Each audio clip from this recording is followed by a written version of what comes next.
ಓಂ ಶಾಂತಿ. 21/1/1969 ಅವ್ಯಕ್ತ ಬಾಪ್ತಾದ ಶರೀರವನ್ನು ತ್ಯಾಗ ಮಾಡಿದರು, ಆದರೆ ಕೈ ಹಾಗೂ ಜೊತೆಯನ್ನಲ್ಲ. ಎಲ್ಲರೂ ಅವ್ಯಕ್ತ ಮೂರ್ತಿಯಾಗಿ ಕುಳಿತುಕೊಂಡಿದ್ದೀರಾ. ವ್ಯಕ್ತ ರೂಪದಲ್ಲಿ ಇರುತ್ತಾ ಅವ್ಯಕ್ತ ಸ್ಥಿತಿಯಲ್ಲಿ ಸ್ಥಿತರಾಗಿ ಇರಿ. ಯಾವಾಗ ಅವ್ಯಕ್ತ ಸ್ಥಿತಿಯಲ್ಲಿ ಸ್ಥಿತರಾಗಿ ಬಿಡುವಿರೋ ಆಗ ಆ ಅವ್ಯಕ್ತ ಸ್ಥಿತಿಯಲ್ಲಿ ಯಾವ ಸಮಸ್ಯೆ ಚಿಂತೆಯೂ ಇರುವುದಿಲ್ಲ. ವರ್ತಮಾನ ಸಮಯದಲ್ಲಿ ನಡೆಯುತ್ತಾ ಇರುವ ಎಲ್ಲ ಪಾತ್ರವು ನಿಮ್ಮನ್ನು ಮಕ್ಕಳನ್ನು ಅತಿ ಶೀಘ್ರವಾಗಿ ಅವ್ಯಕ್ತರನ್ನಾಗಿ ಮಾಡುವ ಸಾಧನವಾಗಿದೆ. ಏರುಪೇರಾಗುವ ಅವಶ್ಯಕತೆ ಇಲ್ಲ. ಪ್ರಾರಂಭದಲ್ಲಿ ಯಜ್ಞದ ಸ್ಥಾಪನೆಯೂ ಸಹ ಅನಾಯಾಸವಾಗಿಯೇ ಆಗಿತ್ತು. ಯಾವಾಗ ನೀವು ಪ್ರಾರಂಭದಲ್ಲಿ ಯಜ್ಞದ ಸ್ಥಾಪನೆಯಲ್ಲಿ ಬಂದಿದ್ದೀರೋ ಆಗ ನಿಮ್ಮೆಲ್ಲರಿಂದಲೂ ನಿಶ್ಚಯದ ಪತ್ರವು ಬರೆಸಿಕೊಳ್ಳಲ್ಪಡುತ್ತಿತ್ತು. ಒಂದು ವೇಳೆ ಬ್ರಹ್ಮರವರು ದೇಹ ತ್ಯಾಗ ಮಾಡಿದರೂ ಸಹ ನಮ್ಮ ನಿಶ್ಚಯವು, ನಮ್ಮ ಅವಸ್ಥೆಯು ಅಚಲವಾಗಿ ಇರುವುದು ಎನ್ನುವ ನಿಶ್ಚಯದ ಪತ್ರವು ನಿಮ್ಮಿಂದ ಬರೆಸಿಕೊಳ್ಳಲ್ಪಡುತ್ತಿತ್ತು. ಆ ನಿಶ್ಚಯ ಪತ್ರವು ನೆನಪಿದೆಯೇ? ನಿಶ್ಚಯ ಎಂದು ಯಾವುದಕ್ಕೆ ಹೇಳಲಾಗುತ್ತದೆ ಎಂದರೆ ಅದರಲ್ಲಿ ಯಾವುದಾದರೂ ಪ್ರಕಾರದ ಯಾವುದೇ ಸ್ಥಿತಿಯ ಅನುಸಾರವಾಗಿ ವಿಘ್ನದ ಸಮಯದಲ್ಲಿ ಸಂಶಯವು ಉತ್ಪನ್ನವಾಗುವುದಿಲ್ಲ. ಪರಿಸ್ಥಿತಿಗಳಂತೂ ಬದಲಾವಣೆಯಾಗಿಯೇ ಆಗುತ್ತವೆ, ಬದಲಾವಣೆಯಾಗುತ್ತಲೇ ಇರುತ್ತವೆ. ಆದರೆ ನೀವು ಹೇಗೆ ಗೀತೆಯನ್ನು ಆಡುತ್ತೀರಲ್ಲವೇ, ಪ್ರಪಂಚವೇ ಬದಲಾಗಿ ಬಿಟ್ಟರೂ ನಾವು ನಮ್ಮ ಮಾರ್ಗದಿಂದ ಬದಲಾಗುವುದಿಲ್ಲ ಎಂಬುದಾಗಿ. ಹಾಗೆಯೇ ನೀವೆಲ್ಲರೂ ನಿಶ್ಚಯ ಬುದ್ಧಿಯುಳ್ಳವರು ಇಂದಿನ ಸಂಘಟನೆಯಲ್ಲಿ ಕುಳಿತುಕೊಂಡಿದ್ದೀರಾ. ನಿಮ್ಮ ಮೊಮ್ಮರವರು ನಿಮ್ಮೆಲ್ಲರಿಗೂ ಏನು ಹೇಳುತ್ತಿದ್ದರು? ನಿಶ್ಚಯದ ಏನೇನು ಆಧಾರಗಳು ಇಲ್ಲಿಯವರೆಗೆ ಉಳಿದಿವೆಯೋ ಆ ಎಲ್ಲ ಆಧಾರಗಳು ತಪ್ಪಿ ಹೋಗಿಯೇ ಹೋಗುತ್ತವೆ. ಹಾಗೂ ಆಧಾರಗಳು ತಪ್ಪಿ ಹೋದರೂ ಸಹ ನಿಶ್ಚಯದ ಅಸ್ಥಿಭಾರವು ಸುಭದ್ರವಾಗಿದೆ. ಒಂದು ವೇಳೆ ತಳಹದಿಯು ಸುಭದ್ರವಾಗಿರದಿದ್ದರೆ ಆಧಾರದ ಅವಶ್ಯಕತೆ ಇದೆ. ಆಧಾರವು ಶರೀರವನ್ನು ತ್ಯಾಗ ಮಾಡಿದರು, ಆದರೆ ಕೈ ಹಾಗೂ ಜೊತೆಯನ್ನಲ್ಲ. ಯಾವುದಾಗಿದೆ? ತಂದೆಯ ಆಧಾರ, ಸಂಘಟನೆಯ ಆಧಾರ, ಪರಿವಾರದ ನಿಯಮಗಳ ಆಧಾರವನ್ನು ಬಿಡಬಾರದು. ಆದರೆ ಪರೀಕ್ಷೆಯ ಸಮಯದಲ್ಲಿ ಯಾವ ದೃಶ್ಯವು ಎದುರಿನಲ್ಲಿ ಬರುತ್ತದೆಯೋ ಅದರಲ್ಲಿ ನಿಶ್ಚಯವು ಕಡಿಮೆಯಾಗಬಾರದು. ನಿಶ್ಚಯವು ಭಗ್ನವಾಗದಿರುವುದು ಆಗಿರುತ್ತದೆ. ಅದು ಕಡಿದು ಹಾಕುವುದರಿಂದ ಭಗ್ನವಾಗುವುದಿಲ್ಲ. ಇಂತಹ ನಿಶ್ಚಯ ಬುದ್ಧಿಯುಳ್ಳವರೇ ಕೊರಳಿನ ಹಾರ ಆಗಿದ್ದಾರೆ. ಬ್ರಹ್ಮರವರು ನಿಮಗೆ ತುಂಬ ಪ್ರಿಯರಾಗಿದ್ದಾರೇನೋ? ಆಗಿದ್ದರು ಎಂದು ಹೇಳುವುದಲ್ಲ, ಆದರೆ ಆಗಿದ್ದಾರೆ. ಅವರು ಹೇಳುತ್ತಾ ಇರಲಿಲ್ಲವೇನೋ? ವಿಚಾರಗಳೆಲ್ಲವೂ ಹೇಳಲ್ಪಟ್ಟಿವೆ. ಸಮಯದಲ್ಲಿ ನೆನಪಿಗೆ ಬರುವುದೇ ತೀವ್ರ ಪುರುಷಾರ್ಥವಾಗಿದೆ. ನೆನಪಿಗೆ ತಂದುಕೊಳ್ಳಿರಿ. ಅದನ್ನೂ ಸಹ ನಿಮ್ಮನ್ನು ಮಕ್ಕಳನ್ನು ಶಕ್ತಿಶಾಲಿಗಳನ್ನಾಗಿ ಮಾಡಲು ಹೇಳುತ್ತಿದ್ದರು. ಬಾಪ್ದಾದರವರು ಮಕ್ಕಳಿಗೆ ಇಷ್ಟು ಶೃಂಗಾರ ಮಾಡಿದರೂ ಮಕ್ಕಳು ಇಷ್ಟು ಶೃಂಗಾರಧಾರಿ ಆಗಿಲ್ಲವೇ? ಒಂದು ದಿನ ಎಂತಹ ಸಮಯವು ಬರುತ್ತದೆ ಎಂದರೆ ಬಾಪ್ದಾದರವರ ಈ ಶೃಂಗಾರವನ್ನು ನೆನಪು ಮಾಡುವಿರಿ ಎಂದು ಹೇಳುತ್ತಿದ್ದರು. ಈಗ ಆ ಸಮಯವು ಬಂದಿದೆ.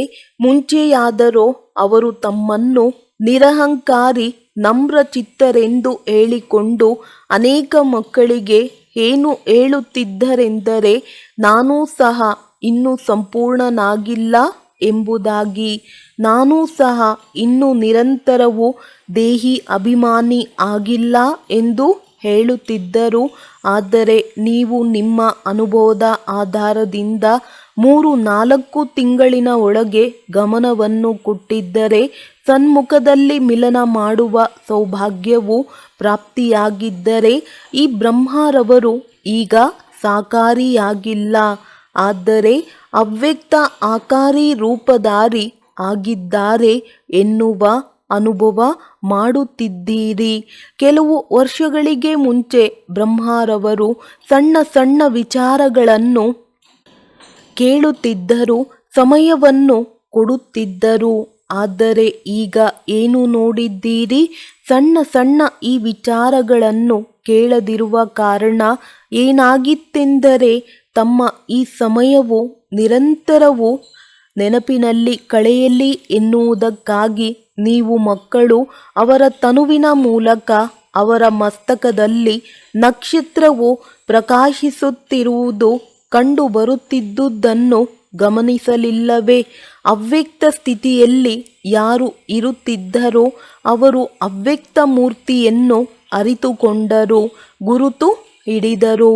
ಯಾರು ಸ್ವಯಂ ತಾವೇ ಅವ್ಯಕ್ತ ಅವಸ್ಥೆಯಲ್ಲಿ ಇರುತ್ತಿರಲಿಲ್ಲವೋ ಅವರು ಅಮೂಲ್ಯ ರತ್ನವನ್ನು ಪೂರ್ತಿ ರೀತಿಯಲ್ಲಿ ಗುರುತಿಸಲಿಲ್ಲ.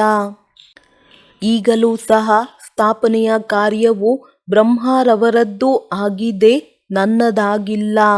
ಈಗಲೂ ಸಹ ಮಕ್ಕಳಾದ ನಿಮ್ಮ ಪಾಲನೆಯು ಬ್ರಹ್ಮರವರ ಮೂಲಕವೇ ಆಗುವುದು. ಸ್ಥಾಪನೆಯ ಅಂತ್ಯದವರೆಗೆ ಬ್ರಹ್ಮರವರದ್ದೇ ಪಾತ್ರವಿದೆ. ಈಗ ನೀವು ಮಕ್ಕಳೆಲ್ಲರೂ ಬ್ರಹ್ಮರವರ ಮೂಲಕ ಶಿಕ್ಷಣವು ಹೇಗೆ ದೊರೆಯುವುದೆಂದು ಯೋಚಿಸುತ್ತಿರಬಹುದು. ವಾಸ್ತವವಾಗಿ ಅವಸ್ಥೆಯ ಅನುಸಾರವಾಗಿ ಹೇಗೆ, ಏಕೆ ಎನ್ನುವ ಪ್ರಶ್ನೆಗಳು ಉತ್ಪನ್ನವಾಗಬಾರದು. ಆದರೆ ಅನೇಕ ಮಕ್ಕಳ ಆಂತರ್ಯದಲ್ಲಿ ಪ್ರಶ್ನೆಗಳಷ್ಟೇ ಅಲ್ಲದೆ ಸಾಕಷ್ಟು ಅಧೈರ್ಯ, ಗಾಬರಿಯ ಸಾಗರವು ಪ್ರಾರಂಭವಾಗಿ ಬಿಟ್ಟಿದೆ. ಈ ಮೊದಲನೆಯ ಪರೀಕ್ಷೆಯಲ್ಲಿ ತುಂಬ ಕಡಿಮೆ ಮಕ್ಕಳೇ ಉತ್ತೀರ್ಣರಾದರು. ಸ್ವಲ್ಪವಾದರೂ ಧೈರ್ಯವನ್ನು ಇಟ್ಟುಕೊಳ್ಳಿರಿ. ಯಾವಾಗ ಜ್ಞಾನವು ಅವಿನಾಶಿಯಾದುದಾಗಿದೆಯೋ, ಅವಿನಾಶಿ ಶಿಕ್ಷಣವಾಗಿದೆಯೋ ಆಗ ಈ ಪ್ರಶ್ನೆಗಳ ಕಳವಳವು ಏಕೆ ಇರಬೇಕು? ಆದರೂ ಸಹ ಅದೇ ವ್ಯಗ್ರತೆ, ಗೊಂದಲವನ್ನು ಶಾಂತ ಮಾಡುವ ಸಲುವಾಗಿ ತಿಳುವಳಿಕೆ ನೀಡುತ್ತಾ ಇದ್ದೇವೆ. ತರಗತಿಯು ಹೇಗೆ ನಡೆಯುತ್ತಿದೆಯೋ ಹಾಗೆಯೇ ನಡೆಯುವುದು. ಏನು ಓದಿ ಹೇಳುವರು, ಏನು ಬ್ರಹ್ಮರವರ ಶರೀರವು ಮೀಸಲಾಗಿದೆಯೋ ಅದೇ ಶರೀರದ ಮೂಲಕ ನುಡಿಸಲ್ಪಟ್ಟಿರುವ ಮುರುಳಿ ಏನಿದೆಯೋ ಅದೇ ಮುರುಳಿಯಾಗಿದೆ. ಹಾಗೂ ಸಂದೇಶಗಳ ಮೂಲಕ ಸ್ವಲ್ಪ ಸಮಯದವರೆಗೆ ಏನು ಸೇವೆ ಮಾಡುತ್ತೇವೋ ಅದನ್ನು ಮುರುಳಿ ಎಂದು ಕರೆಯುವುದಿಲ್ಲ. ಆ ಮುರುಳಿಯಲ್ಲಿ ಜಾದು, ಮಂತ್ರಗಾರಿಕೆ ಇಲ್ಲ. ಬಾಪ್ ದಾದಾರವರ ಮುರುಳಿಯಲ್ಲಿಯೇ ಜಾದು ಇದೆ. ಆದ್ದರಿಂದ ಏನೇನು ಮುರುಳಿಗಳು ನುಡಿಸಲ್ಪಟ್ಟಿವೆಯೋ ಅವೆಲ್ಲವನ್ನು ರಿವೈಸ್, ಪುನರಾವರ್ತನೆ ಮಾಡಬೇಕು. ಹೇಗೆ ಮುಂಚೆ ಪೋಸ್ಟ್ ಅಂಚೆಯಲ್ಲಿ ಹೋಗುತ್ತಿತ್ತೋ ಹಾಗೆಯೇ ಮುಖ್ಯ ಸೇವಾ ಕೇಂದ್ರಗಳಿಗೆ ಅಬುವಿನಿಂದ ಹೋಗುತ್ತಾ ಇರುವುದು. ನಿಮಗೆ 1 ವರ್ಷದ ಹಿಂದೆ ನುಡಿಸಲ್ಪಟ್ಟಿದ್ದ ಮುರುಳಿಯು ನೆನಪಿದೆಯೇನು? ನಿನ್ನೆ ಏನು ಓದಿದ್ದೀರೋ ಅದು ಸಹ ನೆನಪಿಲ್ಲದಿರಬಹುದು. ಅನೇಕ ಪಾಯಿಂಟ್ಸ್, ಜ್ಞಾನ ಬಿಂದುಗಳು ಎಂತಹವು ಇವೆಯೆಂದರೆ ಅನೇಕ ಸಲ ಓದಿದರೂ ಸಹ ಬುದ್ಧಿಯಲ್ಲಿ ಉಳಿಯುವುದಿಲ್ಲ. ಆದ್ದರಿಂದ ಮುರುಳಿ ಹಾಗೂ ಪತ್ರದ ಸಂಬಂಧವು ಹೇಗೆ ಇದೆಯೋ ಹಾಗೆಯೇ ಇರುವುದು. ಹೇಗೆ ನೀವು ಮಧುಬನದಲ್ಲಿ ರಿಫ್ರೆಶ್ ಆಗಲು, ಹುರುಪು ತುಂಬಿಕೊಳ್ಳಲು ಬರುತ್ತೀರೋ ಹಾಗೆಯೇ ಬರುವಿರಿ. ಏನು ಮಾಡೋಣ, ಯಾರೊಂದಿಗೆ ಮಿಲನ ಮಾಡಲು ಬರೋಣ ಎನ್ನುವ ಪ್ರಶ್ನೆಯು ಈಗ ಉತ್ಪನ್ನವಾಗುತ್ತದೆಯೇ? ಯಾರಿಂದ ಸ್ಫೂರ್ತಿ ತುಂಬಿಕೊಳ್ಳುವಿರಿ? ಯಾರು ಅದೃಷ್ಟಶಾಲಿ ನಕ್ಷತ್ರಗಳಿದ್ದಾರೋ, ಅರ್ಥಾತ್ ಯಾರು ನಿಮಿತ್ತರಾದ ಮುಖ್ಯಸ್ಥರಿದ್ದಾರೋ ಅವರ ಜೊತೆಯಲ್ಲಿ ಪೂರ್ತಿ ಸಂಬಂಧವನ್ನು ಜೋಡಿಸಿ ನಿಮ್ಮ ಸೇವಾ ಕೇಂದ್ರದ ಫಲಿತಾಂಶವೇನಿದೆಯೋ, ಸಮಸ್ಯೆಗಳೇನಿವೆಯೋ, ಸೇವಾ ಕೇಂದ್ರಗಳ ಉನ್ನತಿ ಏನಿದೆಯೋ, ಯಾರು ಯಾರು ಹೊಸ ಹೊಸ ಪುಷ್ಪಗಳು ಆ ಹೂದೋಟದಿಂದ ಅರಳುತ್ತಾರೆಯೋ ಅವರಿಗೂ ಸಹ ಸಂಘಟನೆಯ ಸಾಕ್ಷಾತ್ಕಾರ ಮಾಡಿಸುವ ಸಲುವಾಗಿ ಮಧುಬನದಲ್ಲಿ ಕರೆ ತನ್ನಿರಿ. ಜೊತೆಯಲ್ಲಿ ಇಂತಹ ಸಂಘಟನೆಯ ಮಧ್ಯದಲ್ಲಿ ಬಾಪ್ದಾದಾರವರು ನಿಮಿತ್ತ ಆಗಿರುವ ಸಂದೇಶಿಯ ಮೂಲಕ ಪೂರ್ತಿ ಸೇವೆ ಮಾಡುವೆವು. ಇನ್ನು ಏನಾದರೂ ಬೇರೆ ಪ್ರಶ್ನೆಯು ಉಳಿದಿದೆಯೇ? ನಿಮ್ಮ ಬ್ರಹ್ಮ ಬಾಬಾರವರು 100 ವರ್ಷಗಳಿಗೆ ಮುಂಚಿತವಾಗಿಯೇ ಹೋಗಿಬಿಟ್ಟರೇನೋ ಎಂಬುದಾಗಿ ಜನರು ಕೇಳುತ್ತಾರೆ ಎಂದು ನೀವು ಯೋಚಿಸುತ್ತಾ ಇರಬಹುದು. ಇದಂತೂ ತುಂಬ ಸಹಜವಾದ ಪ್ರಶ್ನೆಯಾಗಿದೆ, ಕಷ್ಟಕರವಾದುದೇನೂ ಅಲ್ಲ. 100 ವರ್ಷಕ್ಕೆ ಹತ್ತಿರವೇ ಅವರ ವಯಸ್ಸಾಗಿತ್ತು. 100 ವರ್ಷಗಳ ಆಯಸ್ಸು ಎಂದು ಏನು ಹೇಳಲ್ಪಟ್ಟಿದೆಯೋ ಅದು ತಪ್ಪೇನಲ್ಲ. ಒಂದು ವೇಳೆ ಏನಾದರೂ ಉಳಿದಿದ್ದರೆ ಅದನ್ನು ಆಕಾರದ ಮೂಲಕ ಪೂರ್ಣ ಮಾಡುವರು. 100 ವರ್ಷಗಳು ಬ್ರಹ್ಮ ಬಾಬಾರವರ ಸ್ಥಾಪನೆಯ ಪಾತ್ರವಿದೆ. ಆ 100 ವರ್ಷಗಳು ಪೂರ್ತಿಯಾಗಿಯೇ ಆಗುತ್ತವೆ. ಆದರೆ ಮಧ್ಯದಲ್ಲಿ ಬ್ರಹ್ಮರವರ ಬಳಿಕ ಬ್ರಾಹ್ಮಣರ ಪಾತ್ರವೇನಿದೆಯೋ ಅದು ಈಗ ನಡೆಯಲಿದೆ. ಬ್ರಹ್ಮರವರು ಬ್ರಾಹ್ಮಣರನ್ನು ಏಕೆ ರಚನೆ ಮಾಡಿದರು? ಬ್ರಹ್ಮರವರು ತಮ್ಮ ರಚನೆಯನ್ನು ನೋಡುವುದಿಲ್ಲವೇನು? ನಿಮಗೆ ಸಂಗಮಯುಗದಲ್ಲಿ ಜವಾಬ್ದಾರಿಯ ಕಿರೀಟವನ್ನು ಕೊಡುವುದಿಲ್ಲವೇನು? ಹಾಗೆ ಮಾಡಿದರೆ ಸತ್ಯಯುಗದಲ್ಲಿ ನೀವು ದೇವತೆಗಳು ಹೇಗೆ ಆಗುವಿರಿ? ಇಲ್ಲಿಯ ಜವಾಬ್ದಾರಿಯೇ ಅಲ್ಲಿಯ ಅಸ್ಥಿಭಾರವನ್ನು ಹಾಕುತ್ತದೆ. ಆದ್ದರಿಂದ ಮಕ್ಕಳಾದ ನಿಮ್ಮೊಂದಿಗೆ ಯಾರು ಪ್ರಶ್ನೆಗಳನ್ನು ಕೇಳುತ್ತಾರೋ ಅವರಿಗೆ ಏನು ಉತ್ತರ ಕೊಡಬೇಕೆಂದರೆ, ಬ್ರಹ್ಮರವರ ಸ್ಥಾಪನೆಯಂತೂ ನಡೆಯಲಿದೆ ಎಂಬುದಾಗಿ. ಈಗ ಮಕ್ಕಳ ವಿದ್ಯಾಭ್ಯಾಸದ ಸಮಯವು ಪೂರ್ತಿ ಸಮೀಪಿಸಿದೆ. ಇದಂತೂ ಮಮ್ಮಾರವರ ನಂತರ ಪ್ರತಿಯೊಂದು ಮುರುಳಿಯಲ್ಲಿ ಸೂಚನೆ ನೀಡಲ್ಪಟ್ಟಿದೆ. ಪರೀಕ್ಷೆಯಲ್ಲಿ ತಿಥಿ ದಿನಾಂಕವನ್ನು ತಿಳಿಸಲಾಗುತ್ತದೆ. ಏನು ಮುಂಚಿತವಾಗಿಯೇ ತಿಳಿಸಲ್ಪಡುತ್ತದೆಯೋ ಅದನ್ನು ಪರೀಕ್ಷೆ ಎಂದು ಕರೆಯಬಹುದೇನೋ? ಪರೀಕ್ಷೆಯು ಯಾವುದಾಗಿರುತ್ತದೆ ಎಂದರೆ, ಏನು ಇದ್ದಕ್ಕಿದ್ದಂತೆಯೇ ಅಕಸ್ಮಾತ್ ಸಂಭವಿಸುತ್ತದೆಯೋ ಅದನ್ನು. ಯಾರ ಮನಸ್ಸಿನಲ್ಲಿ ಏನು ಇರುತ್ತದೆಯೋ ಅದು ಅಕಸ್ಮಾತ್ ಆಗುವುದಿಲ್ಲ. ಫಲಿತಾಂಶದಲ್ಲಿ ಏನು ನೋಡಿದೆವು? ಪೂರ್ತಿ ಉತ್ತೀರ್ಣರಾಗಲಿಲ್ಲ. ಏನಾದರೂ ಲೋಪದೋಷಗಳನ್ನು ಒಬ್ಬೊಬ್ಬರಲ್ಲಿ ನೋಡಿದೆವು. ಆದರೂ ಸಹ ತುಂಬ ಚೆನ್ನಾಗಿದೆ, ಏಕೆಂದರೆ ಸಮಯವು ಪುರುಷಾರ್ಥದ್ದಾಗಿದೆ. ಅದರ ಅನುಸಾರವಾಗಿ ಫಲಿತಾಂಶವು ಚೆನ್ನಾಗಿದೆ ಎಂದೇ ಹೇಳಬಹುದು. ಉಳಿದಂತೆ ಬಾಪ್ದಾದಾರವರು ಇಬ್ಬರು ಒಂದು ವಿಷಯದ ಬಗ್ಗೆ ಖುಷಿಯಾಗಿದ್ದೆವು. ಅದು ಯಾವುದಾಗಿದೆ? ಮಕ್ಕಳು ಸಂಘಟನೆ ಹಾಗೂ ಸ್ನೇಹ ಎರಡರ ರುಜುವಾತನ್ನು ಪ್ರತ್ಯಕ್ಷ ಪ್ರಮಾಣವನ್ನು ನೀಡಿದ್ದೀರಿ. ಬ್ರಹ್ಮರವರು ಸೂಕ್ಷ್ಮ ಲೋಕದಿಂದ ಹೇಗೆ ಯಾರು ಬರುತ್ತಾರೆ, ಯಾವಾಗ ಬರುತ್ತಾರೆ ಎಂಬುದನ್ನು ನೋಡುತ್ತಿದ್ದರು. ಯಾವ ನಶೆಯಿಂದ ಬರುತ್ತಾರೆ, ಯಾವ ಸ್ಥಿತಿಯಿಂದ ಮಿಲನ ಮಾಡುತ್ತಾರೆ ಎನ್ನುವ ಫಲಿತಾಂಶವನ್ನು ಬಾಪ್ದಾದಾರವರು ಇಬ್ಬರು ಒಟ್ಟಿಗೆ ನೋಡುತ್ತಾ ಇದ್ದೆವು. ಪ್ರತಿಯೊಬ್ಬರೂ ಸ್ವಯಂ ನಿಮ್ಮನ್ನು ನೋಡಿಕೊಳ್ಳಿರಿ ಹಾಗೂ ಸ್ವಯಂನಲ್ಲಿ ಏನು ಲೋಪದೋಷವಿದೆಯೋ ಅದನ್ನು ನಿವಾರಣೆ ಮಾಡಿಕೊಳ್ಳಿರಿ. ಉಳಿದಂತೆ ಇಂದಿನಿಂದ ಎಲ್ಲರಿಗೂ ಯಾರು ನಿಮಿತ್ತರಾಗಿದ್ದಾರೆ ಎಂಬುದನ್ನಂತೂ ನೀವು ತಿಳಿದುಕೊಂಡೇ ಇದ್ದೀರಿ. ದೀದಿಯಂತೂ ಇದ್ದಾರೆ, ಜೊತೆಯಲ್ಲಿ ಕುಮಾರಿಕಾ ಸಹಾಯಕರಾಗಿದ್ದಾರೆ. ಹೇಗೆ ಬೇರೆ ಎಲ್ಲ ಶಿಕ್ಷಣದ ವ್ಯವಸ್ಥೆಯು ನಡೆಯುತ್ತಿತ್ತೋ ಹಾಗೆಯೇ ಪ್ರಧಾನ ಸೇವಾ ಕೇಂದ್ರದಿಂದ ನಡೆಯುತ್ತಾ ಇರುವುದು. ಇವರಿಬ್ಬರು ನಿಮ್ಮೆಲ್ಲರ ಪಾಲನೆ ಮಾಡುತ್ತಾ ಇರುವರು.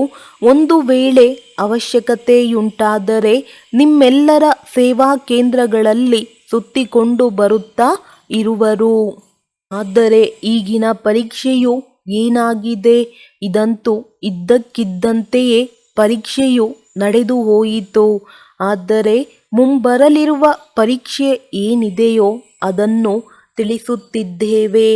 ಈಗ ಏಕಮತ ಉಳ್ಳವರಾಗಿ ಅಂತರ್ಮುಖಿಗಳಾಗಿ ಅವ್ಯಕ್ತ ಸ್ಥಿತಿಯಲ್ಲಿ ಸ್ಥಿತರಾಗಿ ಸಂಬಂಧದಲ್ಲಿ ಬನ್ನಿರಿ. ಬಾಪ್ದಾದಾರವರು ಮುಂಚಿತವಾಗಿಯೇ ತಿಳಿಸಿಕೊಡುತ್ತಾ ಇರುವ ಈ ಪರೀಕ್ಷೆಯ ಫಲಿತಾಂಶವನ್ನು ನೋಡುವೆವು. ಕೊನೆಯ ಸಮಯದಲ್ಲಿ ಬ್ರಹ್ಮರವರ ತನುವಿನ ಮೂಲಕ ಏನು ಶಿಕ್ಷಣ ನೀಡಿದ್ದೇವೋ ಅದನ್ನಂತೂ ಎಲ್ಲರೂ ಕೇಳಿಯೇ ಇರಬೇಕು ಹಾಗೂ ಅದು ನೆನಪು ಇರಬಹುದು. ಇಂದಿನ ದಿನ ಈ ಸಂಘಟನೆಯ ಮಧ್ಯದಲ್ಲಿ ಸ್ವಲ್ಪ ಕೂಡಲು ಬಂದಿದ್ದೀರಿ ಹಾಗೂ ಸ್ವಲ್ಪ ತೆಗೆದುಕೊಳ್ಳಲು ಬಂದಿದ್ದೀರಿ. ಆದ್ದರಿಂದ ಏನು ತೆಗೆದುಕೊಳ್ಳುತ್ತೀರೋ ಅದನ್ನು ಕೊಡಲು ತಯಾರಾಗಿದ್ದೀರಾ. ಅದು ಏನಾಗಿರಬಹುದೋ ಗೊತ್ತಿಲ್ಲ. ಅಂತಹ ಯಾವ ವಿಚಾರವೂ ಆಗಿರಲಾರದು ಎಂದು ಯಾರ ಮನಸ್ಸಿನಲ್ಲಿ ಸಂಕಲ್ಪ ಉತ್ಪನ್ನವಾಗುತ್ತದೆಯೋ ಅವರು ಕೈ ಎತ್ತಿರಿ.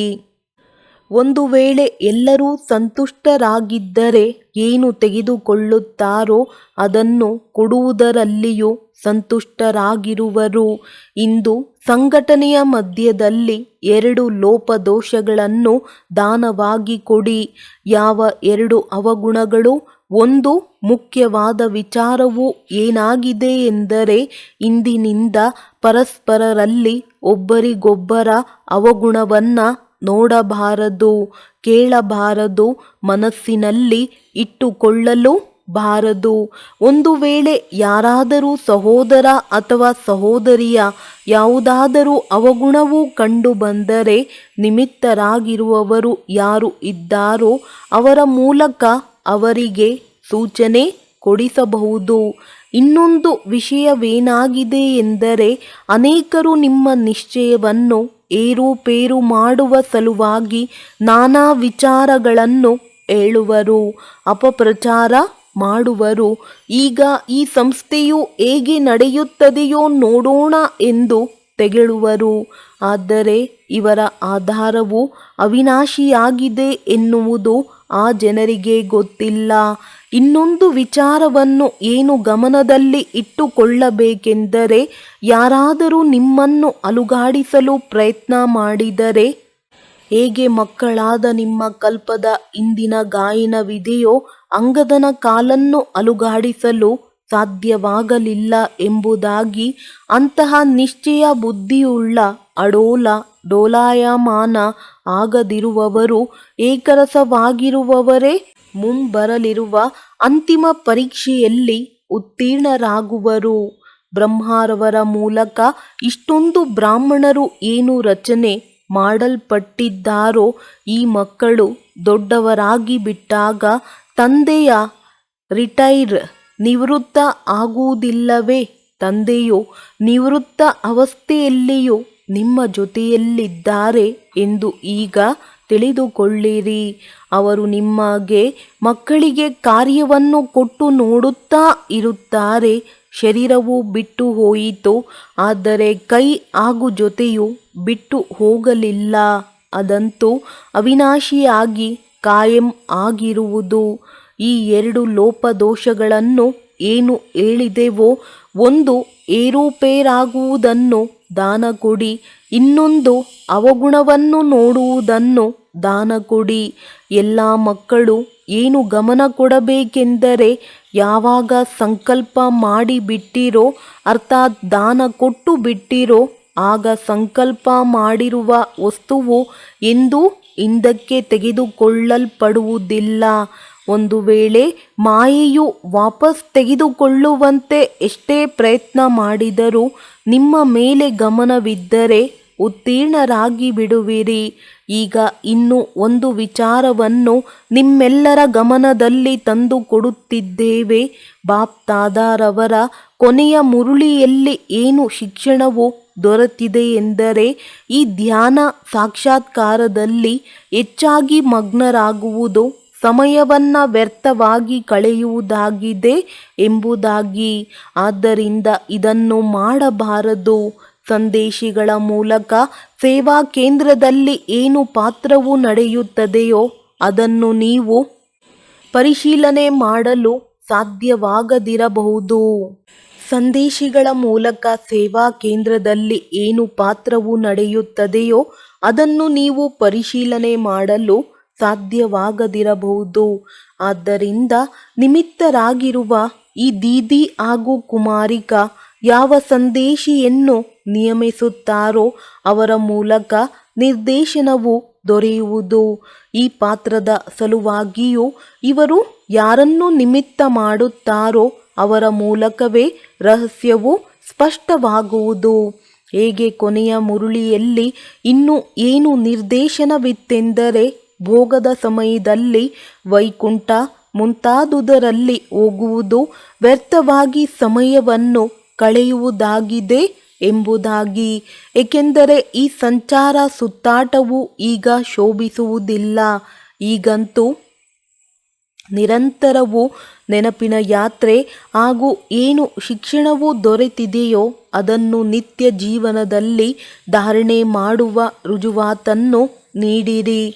ಒಂದು ವೇಳೆ ಬ್ರಹ್ಮ ಬಾಬಾರವರ ಜೊತೆಯಲ್ಲಿ ಸ್ನೇಹವಿದ್ದರೆ ಸ್ನೇಹದ ಕುರುಹು ಏನಾಗಿದೆ?